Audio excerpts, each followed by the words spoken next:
chamo Levi, sou linguista, semioticista e aficionado em cinema. Alien de 1979, sob direção de Ridley Scott e design do gênio H.R. Giger, sem dúvida é o melhor filme do gênero terror sci-fi. Porém fica uma dúvida, o subtítulo em português menciona o oitavo passageiro, mas não seriam 9? Quer saber por quê? Confira em Cine Semiótica, cinema sob uma nova ótica.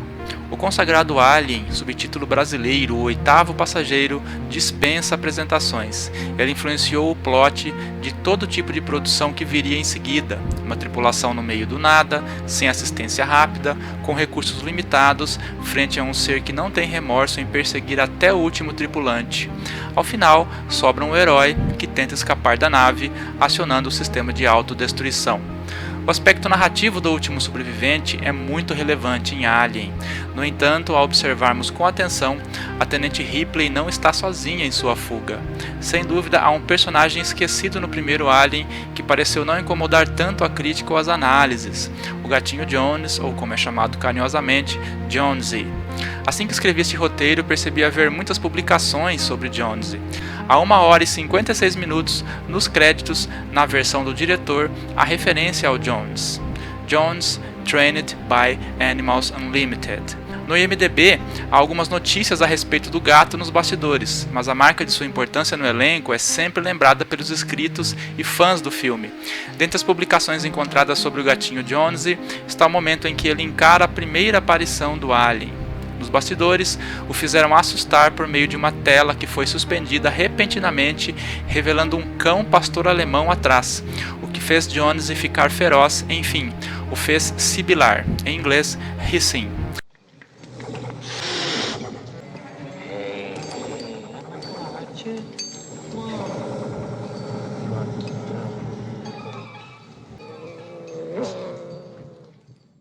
Ao ver este filme pela enésima vez, o nível de direção de Ridley Scott é de cair o queixo, pois até mesmo um gatinho assustado parece atuar por meio da lente da câmera.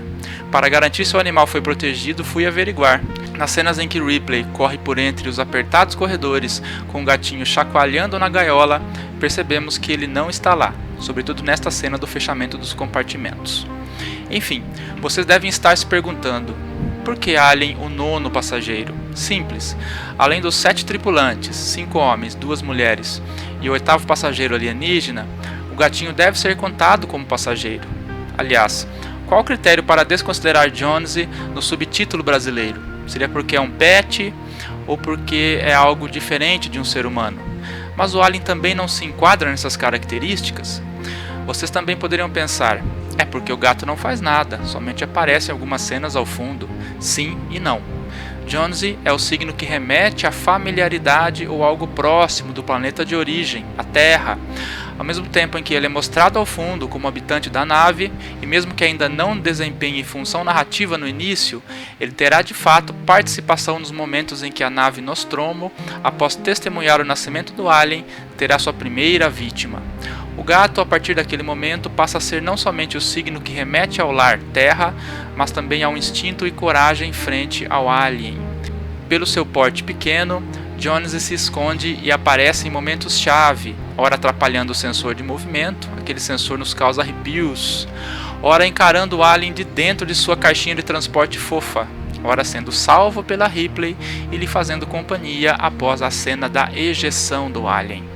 Depois de todas essas participações, não menosprezemos a importância e, sobretudo, o contrabalanceamento que o signo Jonesy carrega na sua construção de sentidos.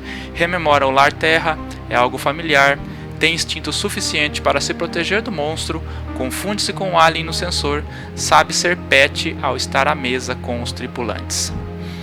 Além dessas funções narrativas, o horror de atmosfera de Ridley Scott nos faz submergir no terror e ao mesmo tempo podermos respirar em momentos mais leves. Sim, são somente 2 alívios. O primeiro momento do lanchinho da tripulação, no segundo lanchinho já temos a convulsão de Kane, e quando a Ripley oferece colo ao Jones antes de entrar na câmara de hibernação. Em uma direção técnica, sem dúvida, uma aula de cinema, há também muito pouco espaço para diálogos, pois o uso dos enquadramentos rege o filme. Não há tantos planos sequência, apenas planos longos, com algum movimento e somente uma ocasião de câmera na mão. Todo o filme, em resumo, é feito por enquadramentos de campo e contracampo, plongé, zoom in, zoom out, super close, planos detalhe e grandes planos gerais. Há um cuidado quase cirúrgico em tratar com parcimônia cada elemento da narrativa, não dando muita atenção à biografia de cada personagem, seus dilemas, sua origem, pois tudo é muito subentendido.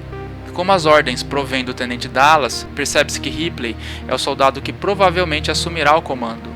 Os dois reclamões, Brett e Parker, são os rapazes do trabalho pesado, que ficam na parte de baixo e corrigem os danos elétricos e de solda.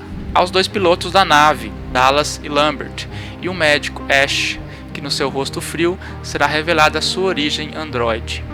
Há também um 10º personagem, sim, o filme tem somente 10 personagens, que é a mãe, espécie de computador central que é o coração da nave, cuja importância narrativa será revelada ao final nas decisões críticas da tripulação. O 11º personagem está implícito por meio da corporação Weyland, mencionada indiretamente pelo contrato assinado por todos e pela logomarca nos uniformes. O papel da corporação é relevante, pois representa o poder contratual do sujeito que manda pessoas para o espaço para concluir o seu desígnio, ou seja, além de trazer 20 milhões de toneladas de minério para a Terra, secretamente o Weyland mantém o interesse acima das vidas humanas de encontrar vida inteligente no espaço sideral. Todos esses elementos narrativos, a semiótica os considera signos, pois são elementos de representação que produzem sentidos no âmbito de uma narrativa futurista, dentro da suficiência do que o diretor quer mostrar. Ou seja, para dar espaço ao horror de atmosfera que nos assusta até hoje, 41 anos após seu lançamento, foi necessário deixar vários implícitos, a fim de que o público ficasse atento a todos os elementos.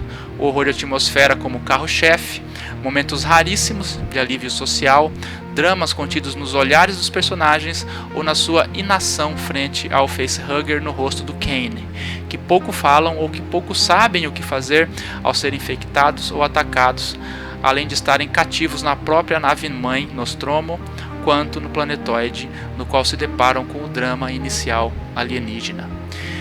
Que obra, que direção e que designer de Hans Rudolf Giger. Artista plástico e figurinista suíço, Giger se baseia no surrealismo de suas obras estranhíssimas para nos premiar com a ambiguidade que a fera alien nos é apresentada.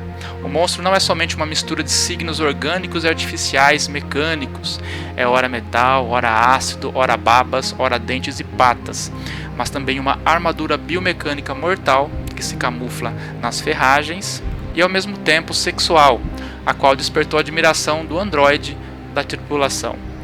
Em suma, de Alien se espera sempre alguma extremidade horrorosa a perfurar crânios e tórax, de forma que os planos detalhe fazem lento o momento das penetrações mortais de suas caudas e dedos gigantes. Essa é a ambiguidade genial que faz a fera de Giger ter a função semiótica narrativa perfeita para os desígnios do filme de Scott.